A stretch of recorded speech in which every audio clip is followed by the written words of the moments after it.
Hola, bienvenidos a Tiempo para Aprender, quinto de secundaria, el programa donde te contamos facilito los temas que estás llevando en el cole. El día de hoy tenemos 3 temas por aprender. 1 es la constitución de los estados en el mundo. 2 es la soberanía de Estados Unidos y finalmente la creación de la Unión Europea. Estos temas son muy importantes, pero tranquilo, te lo contaremos de la manera más sencilla posible como para nosotros los jóvenes. Aquí empieza un nuevo capítulo de Tiempo para Aprender. ¿Sabes cuántos estados existen actualmente en el mundo? Según el mapa político mundial, hay cerca de 200 estados soberanos. ¿Y en qué se diferencian unos estados de otros? Bueno, por su régimen político, extensión territorial, población, antigüedad, poder, etc. A ver, ¿con cuál comenzamos? Ok, Henry, hablemos del aspecto territorial. No hace falta usar una lupa para darnos cuenta que hay estados enormes y otros muy pequeños. China, Rusia, Estados Unidos y Canadá, por ejemplo, tienen tamaños impresionantes. Y en el extremo opuesto hay microestados, donde los territorios apenas abarcan una islita, como en el caso de Nauru, San Marino o Mónaco. Gracias por recordármelo, Henry. En el aspecto demográfico nos referimos a la cantidad de personas que hay en cada estado. Por ejemplo, ¿sabías que China es el país con más habitantes del mundo? En el aspecto histórico, hay estados que tienen una existencia de varios siglos, como Francia, Gran Bretaña o Turquía, y otros con una tradición cultural muy importante, como Egipto o China. Y por otro lado, también hay estados casi nuevos, como Sudán del Sur o Timor Oriental. En el aspecto geopolítico, solo unos pocos estados son considerados potencias mundiales por su poder militar, político o económico.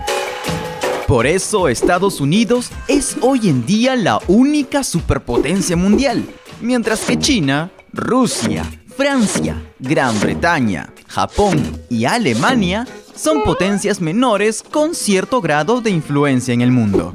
¿Y qué pasa con el resto de estados? Pues carecen de autoridad en las grandes decisiones políticas mundiales.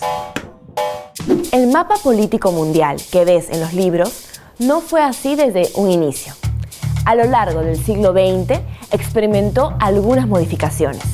Por ejemplo, en 1945 había apenas 70 estados.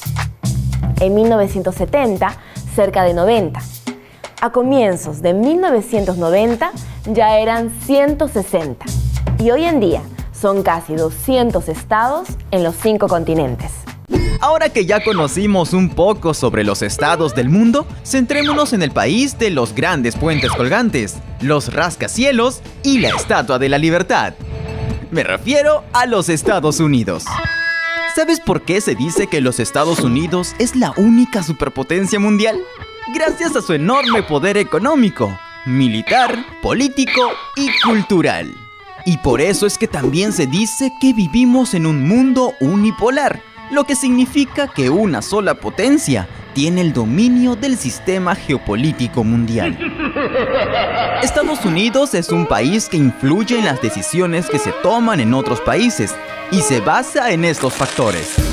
Poder económico, ya que es la primera potencia económica del mundo. Produce más del 20% de la riqueza mundial. Sus industrias multinacionales están en casi todos los países del mundo y el dólar es la moneda internacional. En cuanto a su poder militar, han desarrollado tecnología armamentista durante varios años. Algo así como Iron Man y todos sus artilugios. En la actualidad tiene el ejército más poderoso del mundo, además de un gran arsenal nuclear. Y ni qué decir de las bases militares que tienen los 5 continentes. Estados Unidos no solo destaca en el mundo por su economía, política y poder militar, sino también por su cultura. El idioma, la música, el cine, la moda, la comida y muchos otros elementos culturales que conocemos y disfrutamos hoy en día son de procedencia norteamericana. Durante 1993, Estados Unidos creció notablemente en su economía. Por otro lado, el presidente de aquel entonces, Bill Clinton, firmó un acuerdo con el presidente ruso Boris Yeltsin para reducir la fabricación de armas nucleares.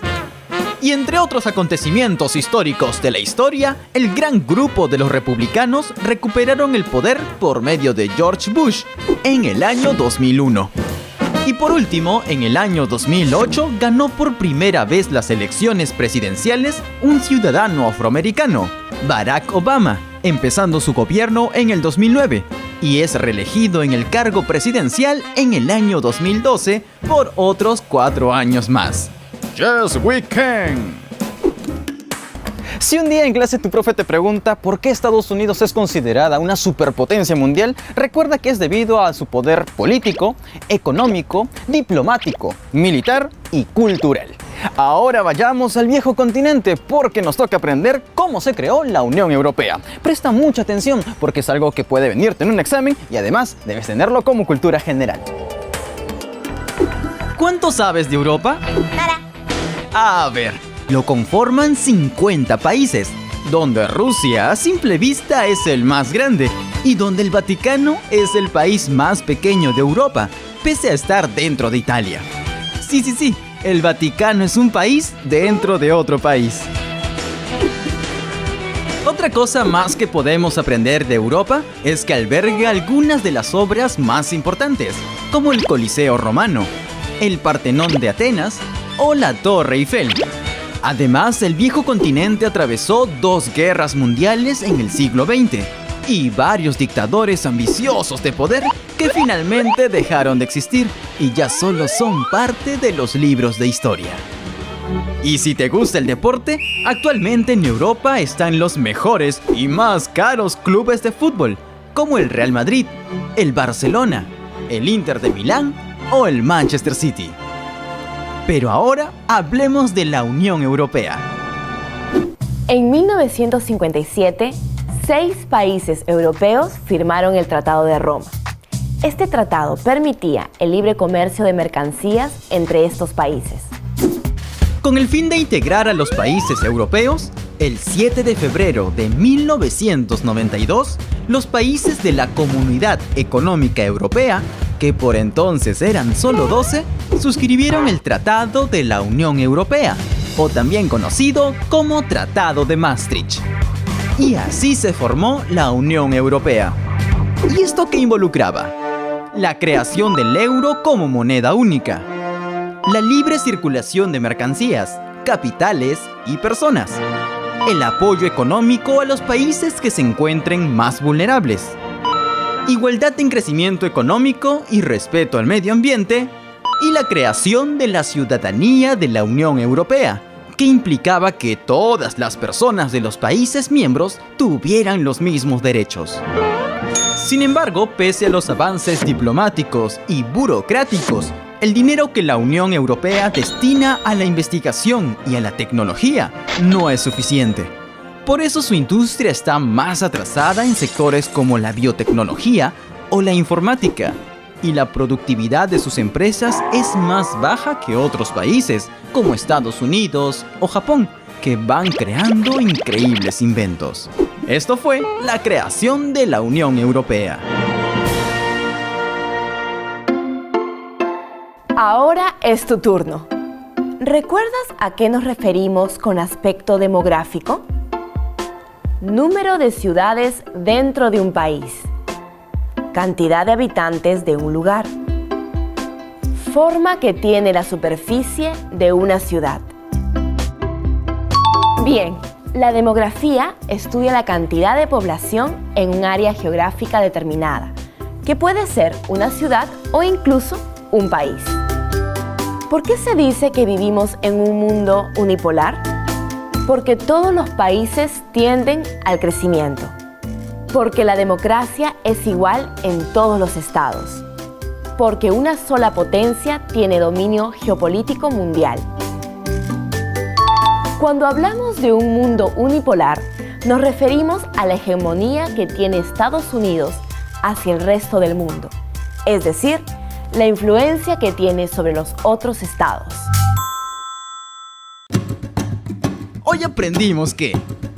Hoy en día existen casi 200 estados en el mundo y se distinguen unos de otros por su régimen político, tamaño, cantidad de personas, antigüedad, poder, etc. Estados Unidos se convirtió en una superpotencia mundial gracias a su enorme poder económico, militar, político y cultural. Finalmente aprendimos que mediante el Tratado de Maastricht, la Comunidad Económica Europea se cambió de nombre a Unión Europea en el año 1992. Con el surgimiento de la Unión Europea, se creó el euro como única moneda para los 33 países miembros. También se crearon políticas que permitieron el crecimiento económico, social y diplomático igualitario en estos estados. Reflexionemos. Hay muchos países en el mundo que están realizando cambios positivos en su economía, tecnología, cultura y muchas otras cosas productivas. Por eso demostremos a todo el mundo que nuestro país no solo es rico en culturas asombrosas o paisajes increíbles, sino que nosotros los jóvenes tenemos mucho por hacer. ¿Cómo lograrlo? Simplemente descubre qué es lo que más te gusta hacer y dedícale muchas horas. Conviértete en un experto y verás que los éxitos muy pronto llegarán a ti. ¿Sabías que el himno oficial de la Unión Europea es la Oda a la Alegría? Esta obra fue escrita por el poeta alemán Friedrich von Schiller en 1785, pero se hizo archifamosa cuando el inquieto Beethoven, con apenas 23 años, le puso melodía. Ahora ya lo sabes. Recuerda que Estados Unidos es un país con mucha influencia política, económica, militar y cultural hacia los demás países del mundo. Por otro lado, la Unión Europea tiene el objetivo de generar el desarrollo político, social, de justicia en los 28 países miembros. Y así llegamos a la parte final del programa. Espero que el episodio de hoy te haya ayudado bastante a comprender estos temas. No dejes de visitar nuestra página en Facebook, Tiempo para Aprender, donde siempre estamos colocando cosas muy interesantes para ti. Publica, comenta, comparte. Nos vemos en una próxima oportunidad. Sácate un 20, estudia mucho, disfruta el colegio y nos vemos en una próxima. Chau, chau.